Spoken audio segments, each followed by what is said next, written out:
श्री स्वामी समर्थ. जय जय स्वामी समर्थ. स्वामींचं नाव घेऊन मी आजच्या ह्या नवीन व्हिडिओला सुरुवात करते.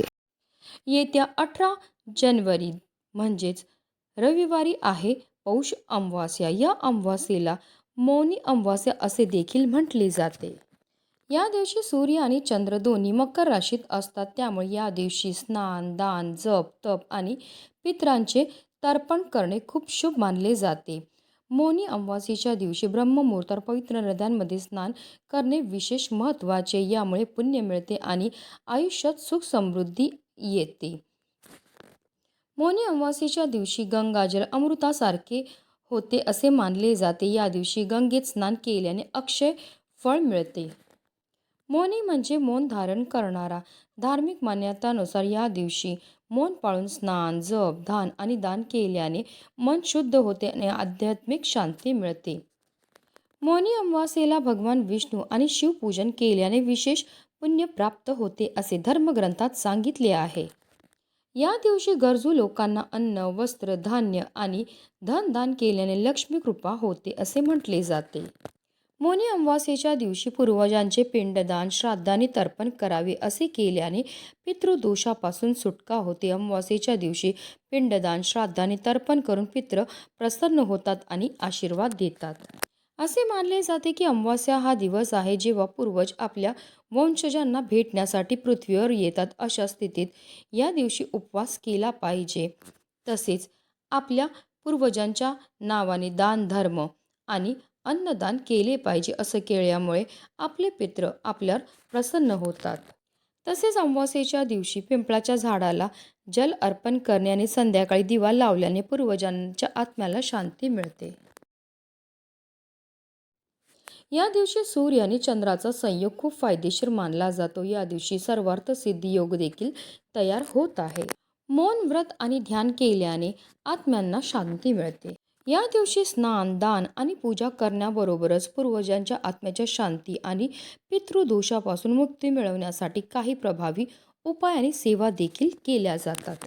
पण मौनी अमावास्येच्या दिवशी आपल्याला चुकूनही घरामध्ये या 2 भाज्या खायच्या नाहीत. जर कळत नकळत आपल्याकडनं या भाज्यांचं सेवन केलं गेलं तर त्यामुळे माता लक्ष्मी ही रुष्ट होईल आणि ज्यामुळे आपल्या जीवनामध्ये गरिबी, दारिद्र्य हे येऊ शकतं. 95% लोक करतात ही एक चूक. तर ती कोणती चूक आहे, त्याचबरोबर कोणत्या भाज्या ज्या चुकून आपल्याला मौनी अमावास्येच्या दिवशी खायच्या नाहीत, त्याबद्दल सविस्तर आणि महत्त्वाची अशी माहिती मी तुम्हाला या व्हिडिओमध्ये देणार आहे. तर व्हिडिओ पूर्ण पहा आणि जर चॅनलवर नवीन असतील तर चॅनलला सबस्क्राईब करा.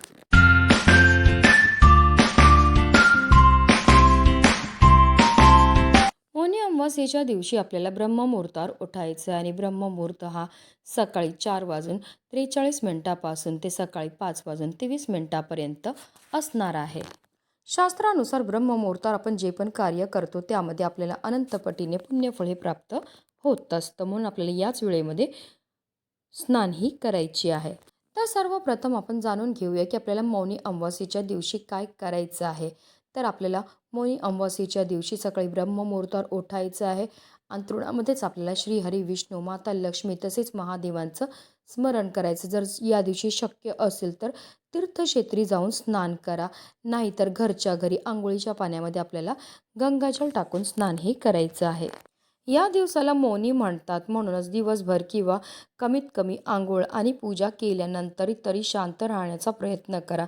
जर शांत राहणं अशक्य असेल तर वाईट बोलणं टाळावं.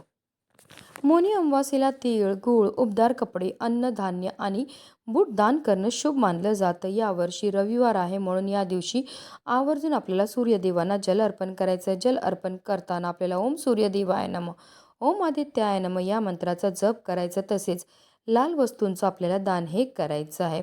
या दिवशी मनात ओम नमो भगवते वासुदेवाय किंवा श्री शिवाय नमस्तुभ्यम या मंत्राचा आपल्याला जप हा करायचा आहे. या दिवशी आपल्याला आवर्जून ब्रह्मचर्याचं पालन हे करायचं आहे.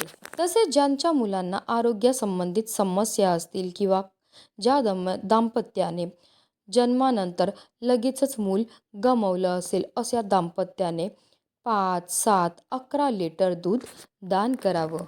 हे दूध जे आहे ते तुम्ही रोगी व्यक्ती असतील किंवा कन्या असतील त्यांना दान केल्याने अधिक पुण्य फळ प्राप्त होतं.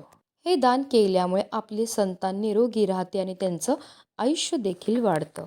तसेच व्यवसायामध्ये नुकसान होत असेल किंवा कारखान्यामध्ये कायम काही ना काही अपघात होत असतील तर अशा लोकांनी आवर्जून पिंपळाच्या झाडाला जल अर्पण करावे, तसेच पक्ष्यांना दाणे टाकावे.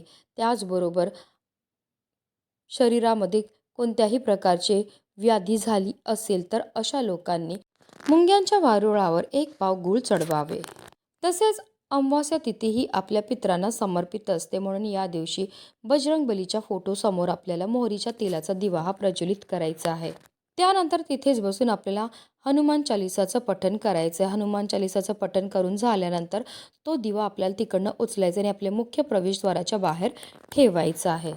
त्याचबरोबर अमावास्येच्या दिवशी आपल्या घरामध्ये कोणत्याही प्रकारचे कलह होणार नाही याची आवर्जून आपल्याला काळजीही घ्यायची आहे.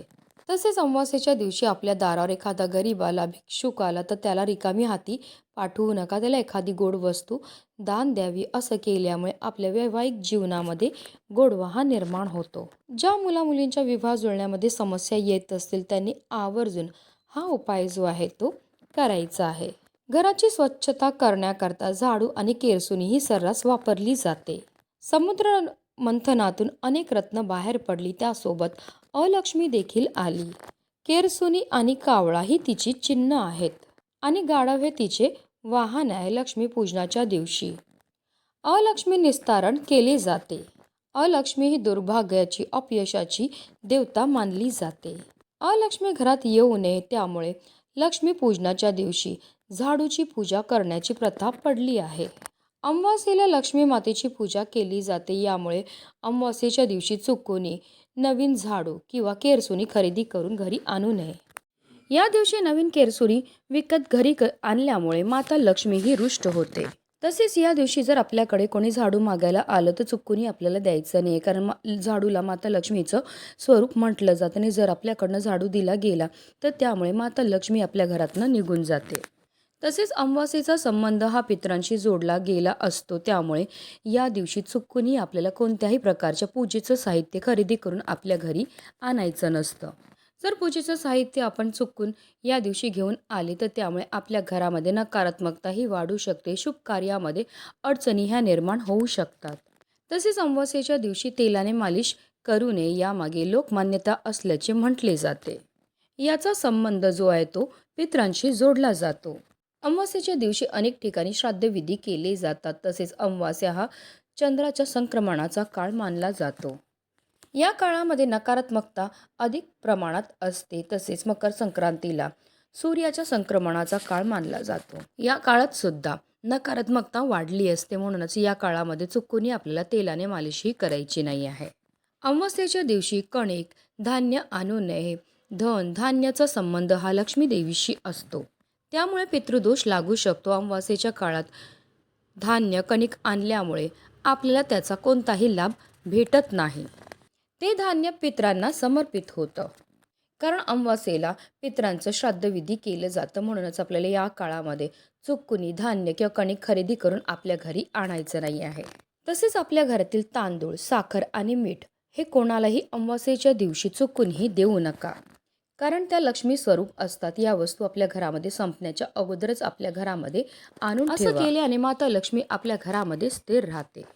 तसेच अमावास्येच्या दिवशी चुकूनही आपल्याला कोणालाही दूध किंवा दही द्यायचं नाही. जर कळत नकळत आपल्याकडनं दूध किंवा दही दिलं गेलं तर आपल्याला धनाची हानी होण्याची शक्यता असते. अमावास्येच्या दिवशी आपले पित्र मृत्यू लोकातून या भूतलावर येतात. ते कावळा, कुत्रा, गाय या रूपामध्ये असतात आणि ते आपल्याला पाहत असतात की आपण त्यांच्याकरता कोणत्या सेवा किंवा कोणते दान हे करत आहेत. म्हणून या दिवशी चुकूनही कोणत्याही मुक्या प्राण्याला आपल्याला त्रास हा द्यायचा नाही. त्या उलट त्यांना भाकरी, बिस्किट हे यथाशक्तीप्रमाणे आपल्याला दान हे करायचं आहे. त्यामुळे आपले पित्र हे आपल्यावर प्रसन्न होतात. तसेच अमावास्येच्या दिवशी कोणी जर तुम्हाला जेवायला घरी बोलवलं तर चुकूनही कोणाच्याही घरी जाऊन जेवण करू नका. तसेच अमावास्येच्या दिवशी जर तुम्हाला कोणी पांढरी मिठाई दिली तर चुकूनही खाऊ नका, कारण बऱ्याचदा काय होतं ना, आपल्या तोंडावर तर प्रत्येकजण गोड बोलतो, पण तीच लोक आपल्या पाठीमागे आपलं वाईट चिंतत असतात आणि या पांढऱ्या मिठाईमध्ये फारच लवकर तंत्रमंत्र क्रिया ह्या केल्या जाऊ शकतात. तसेच अमावास्येच्या दिवशी चुकूनही आपल्याला मांसाहार हा करायचा नाही. कोणत्याही प्रकारचे मांस, मटण, मदिराचं सेवन हे करायचं नाही. जर अमावास्येच्या दिवशी आपण मांसाचं सेवन केलं तर त्यामुळे व्यक्तीसमोर संकटाचा डोंगर हा उभा राहतो. अमावास्येला दारू पिऊ नये असं करणाऱ्या व्यक्तीला त्याचे वाईट फळ भोगावे लागतात. त्या व्यक्तींना संतती त्रास देखील होऊ शकतो. अमावास्येच्या दिवशी सिगरेट, विडी देखील ओढू नये असं करणाऱ्याच्या घरी दारिद्र्य नांदू लागतं आणि धनसंपत्ती हळूहळू नष्ट होते. तसेच चिकन, मटण, मासे पण अमावास्येला चुकूनही सेवन करू नका. असं केल्याने तुम्हाला वारंवार अडचणींना सामना करावा लागेल. प्रत्येक कामात तुम्हाला फक्त अपयशच मिळेल. तसेच अमावास्या तिथी ही माता लक्ष्मीला समर्पित आहे. या दिवशी आवर्जून माता लक्ष्मीची पूजाही केली जाते. म्हणून या दिवशी चुकूनही तामसी पदार्थाचं सेवन हे करायचं नाही. तसेच कांदा आणि लसूणचं सेवनसुद्धा करायचं नाही, कारण कांदा आणि लसूणसुद्धा तामसी पदार्थामध्ये येतो. त्याचबरोबर या दिवशी चुकूनही आपल्याला वांग्याच्या भाजीचं सेवन हे करायचं नाही, कारण वांगंसुद्धा तामसी पदार्थामध्ये येतं. तसेच आपल्याला कोबी, मुळा यासारख्या भाज्यांचं सेवनसुद्धा करायचं नाही आहे. त्याचबरोबर अमावास्येच्या दिवशी चुकूनही आपल्याला डांगर आपल्या घरी घेऊन यायचा नाही आहे. तो कापायचा सुद्धा नाही किंवा त्याची भाजी बनवून आपल्याला खायची सुद्धा नाही आहे. अमावास्येच्या रात्री नकारात्मक शक्ती अधिक सक्रिय असते असे मानले जाते. म्हणून रात्री कोणत्याही निर्जन ठिकाणी किंवा स्मशानभूमीजवळ जाऊ नका. मौनी अमावास्या हा संयमाचा दिवस आहे. म्हणून घरात संघर्ष, वादविवाद किंवा कोणाचाही अपमान करणे टाळा. तर या काही चुका आहेत. त्याचबरोबर या काही भाज्या ज्या चुकूनही आपल्याला मौनी अमावास्येच्या दिवशी सेवन करायच्यात नाही आहेत. जर कळत नकळत आपल्याकडनं या भाज्यांचं सेवन केलं गेलं तर त्यामुळे माता लक्ष्मी आपल्या रुष्ट होईल, ज्यामुळे आपल्या जीवनामध्ये संकट, विघ्न, दारिद्र्य हे येऊ शकतं. म्हणूनच व्हिडिओ जास्तीत जास्त लोकांपर्यंत शेअर करा. श्री स्वामी समर्थ.